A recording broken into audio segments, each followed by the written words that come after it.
కొత్తిమీర వరకు పట్టిద్దండి. సన్నగా కట్ చేసేసుకొని వేసేసుకోవాలి. ఈ స్టేజీలో వేసుకుంటే అండి కొత్తిమీర అనేది బాగా పట్టేసి టేస్ట్ అనేది చాలా బాగా వస్తుందండి. మసాలా పొడి కూడా వేసుకోవాలి. మొత్తం ఒకసారి కలిపేసుకోవాలి.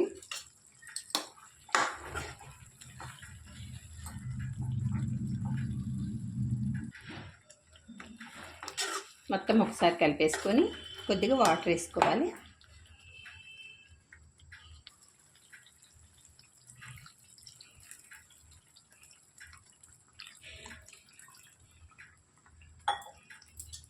ఒకసారి కలిపేసుకొని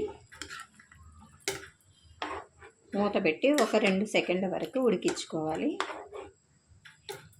ఈ కర్రీకి కొత్తిమీర అనేది ఎక్కువ ఇంపార్టెంట్ అండి.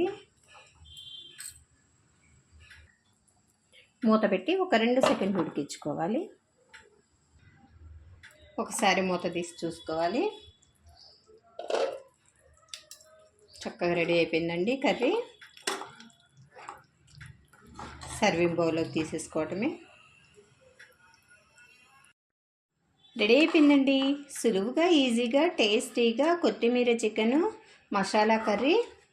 ఈ కర్రీ వేడివేడి అన్నంలోనికి, చపాతీలోనికి, జొన్న రొట్టెలోనికి, పులకాల్లోనికి ఎంత బాగుంటుందోనండి. రుచి అనేది అద్దరిపోతుంది. మీరు తప్పకుండా ఒకసారి ట్రై చేయండి.